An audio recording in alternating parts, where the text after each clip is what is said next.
오늘은 2022년 3월 17일 목요일입니다. 오늘 우리에게 주신 하나님의 말씀은 누가복음 13장 32절에서 35절까지의 말씀입니다. 이르시되 너희는 가서 저 여우에게 이르되 오늘과 내일은 내가 귀신을 쫓아내며 병을 고치다가 제3일에는 완전하여 지리라 하라.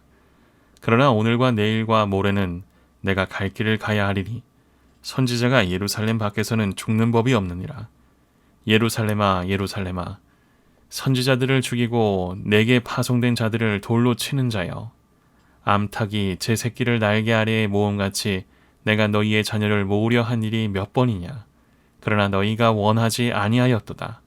보라, 너희 집이 황폐하여 버림받으리라. 내가 너희에게 이르노니 너희가 주의 이름으로 오시는 이를 찬송하리로다 할 때까지는 나를 보지 못하리라 하시니라. 아멘.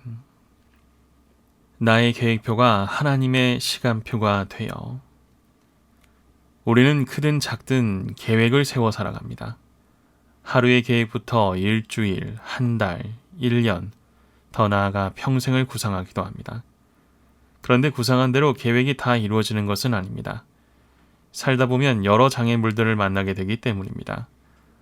오늘 본문에는 몇몇 바리새인들이 갑자기 예수님을 찾아와 헤롯이 예수님을 죽이려고 하니 예루살렘을 떠나라고 조언하는 내용이 나옵니다. 바리새인들은 예수님을 위하는 척 말했지만 이는 사실 예수님의 계획을 중단시키려는 간교한 술책이었습니다. 하지만 예수님은 이런 방해 앞에서도 의연하게 자신의 계획을 실행하십니다. 여기서 예수님의 진면목을 볼 수 있습니다. 분명 헤롯의 계획은 충분히 위협적이었지만 예수님께는 상황과 환경보다 우선하는 것이 있었습니다. 바로 삶의 목적, 즉 사명이었습니다. 사명을 이루기 위해서라면 어떤 장애물과 위협도 문제가 되지 않았습니다. 이렇게 사람의 진면목은 위기 때 드러납니다.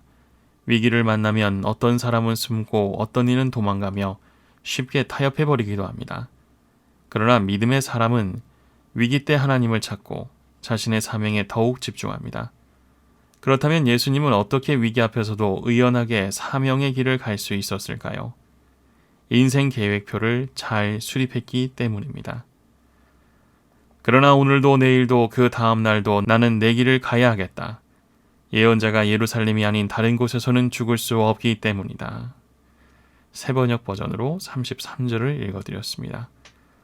하나님께 부여받은 사명의 길을 매일의 삶에서 계획하고 실천해 가신 것입니다.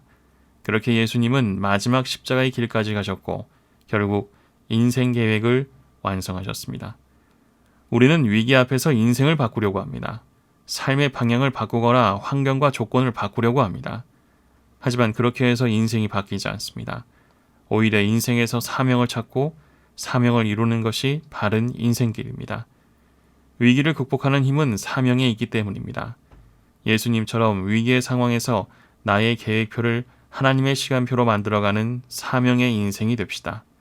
오늘도 내일도 모레도 하나님의 시간표대로 살아갑시다. 오늘도 인생에서 사명을 찾고 사명을 이루고 있습니까? 기도하시겠습니다. 하나님, 살면서 만나는 수많은 위험과 방해 속에서도 주님처럼 꿋꿋이 사명의 길을 가게 하옵소서. 위기를 극복하는 힘이 사명에 있음을 믿습니다. 오늘도 내일도 모레도 하나님의 시간표대로 이끌고 만지셔서 내 삶을 주님 뜻대로 완성해 주옵소서.